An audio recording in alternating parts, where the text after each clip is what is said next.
বিশ্বজুড়ে সাংবাদিকতায় কৃত্রিম বুদ্ধিমত্তা বা এআই এখন সময় ও দক্ষতা বাড়ানোর বড় হাতিয়ার। বাংলাদেশেও ব্যক্তিগত পর্যায়ে অনেক সাংবাদিক এআই টুল ব্যবহার করলেও প্রাতিষ্ঠানিকভাবে নিউজরুমে এর ব্যবহার এখনও সীমিত। তবে তথ্য সংগ্রহ থেকে শুরু করে কন্টেন্ট উৎপাদন ও পরিবেশনে এআই ব্যবহারের সম্ভাবনা নিয়ে আলোচনায় জোর দিচ্ছেন বিশেষজ্ঞরা। দেশের বাস্তবতায় সাংবাদিকদের ব্যক্তিগত পর্যায়ে এআইয়ের ব্যবহার বাড়লেও প্রাতিষ্ঠানিকভাবে এর প্রভাব কম।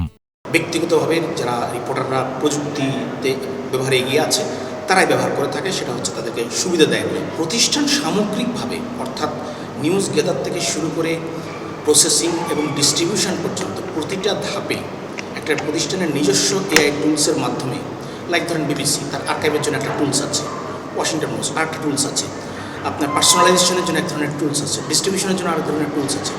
এই ধরনের টুলস প্রতিষ্ঠানকে ব্যবহার করতে হয়, প্রতিষ্ঠানকে বানাতে হয়, ইনভেস্টমেন্ট করতে হয় একটা সামগ্রিক আউটপুট পাওয়ার জন্য। এবং ডেফিনেটলি এই ধরনের ইনভেস্টমেন্টে যারা গিয়েছে তারা ইনকাম জেনারেটের দিক থেকেও লাভবান হয়েছে, সেটা সারা ওয়ার্ল্ডের স্টাডি তাই বলে। এআই ব্যবহার করে নিউজরুম অটোমেশনে মিডিয়া সংশ্লিষ্ট প্রতিষ্ঠানকে এগিয়ে আসার কোনো বিকল্প নেই, কেননা এআই টুল বিনিয়োগ দীর্ঘমেয়াদী সুবিধা এনে দিবে বলে মত এই বিশেষজ্ঞের। আসলে এখানে দুই ধাপে বোঝাতে হয়, একটা হচ্ছে নিউজ ম্যানেজারদেরকে বুঝতে হয়, তারপরে ধাপে হচ্ছে মালিক বা ইনভেস্টরদেরকে বোঝাতে হয়। সম্প্রতি দেশের গণমাধ্যম এবং জাতীয় গণমাধ্যম ইনস্টিটিউটে নিউজরুমে এআই এর ব্যবহার নিয়ে কর্মশালা আয়োজন করে DW. Collectively, we had a look at where actually AI can benefit workflows within newsrooms.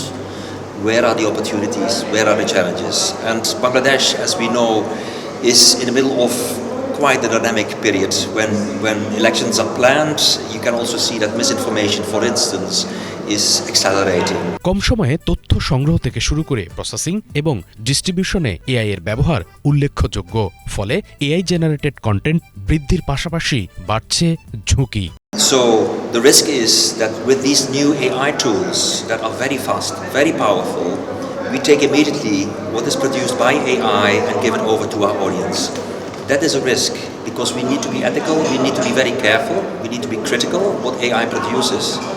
এসব বিষয় তদারকি কিংবা উন্নত বিশ্বের সাথে তাল মেলাতে সামগ্রিকভাবে মিডিয়া আমব্রেলা পলিসিতে জোর এই বিশেষজ্ঞের।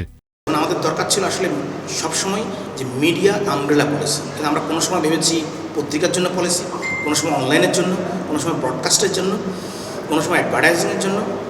এটা কোনোটাই হয়নি। আপনি সবসময় ভাবতে হবে মিডিয়া আমব্রেলা পলিসি, সেটার পার্ট থাকবে প্রেস, সেটার ব্রডকাস্ট, সেটা এখন এআই আসছে, এআই হয়তো অদূর ভবিষ্যতে 10 বছর পরে নতুন একটা কোনো প্রযুক্তি আসবে, আপনি সেখানে ইনকর্পোরেট করবেন, ওই মাদার পলিসির সাথেও এটাকে লিঙ্ক করবেন। সারা ওয়ার্ল্ডে তাই হয়। Media metamorphosis AI and Bangladeshi newsroom 2024 শিরোনামে একটি গবেষণায় দেখা গেছে দেশের 51% সাংবাদিক ব্যক্তি পর্যায়ে এআই টুল ব্যবহার করেন, কিন্তু প্রাতিষ্ঠানিক পর্যায়ে যার পরিমাণ 20%-এর নিচে। নিউজরুম অটোমেশনে এআইয়ের ব্যবহার এখন বাস্তবতা। এতে দীর্ঘমেয়াদী দক্ষতা বাড়ার পাশাপাশি কমবে খরচও। ঝুঁকি মোকাবেলায় প্রয়োজন নীতিমালা ও সঠিক তদারকি। শুভ ইসলাম, বাংলাভিশন, ঢাকা।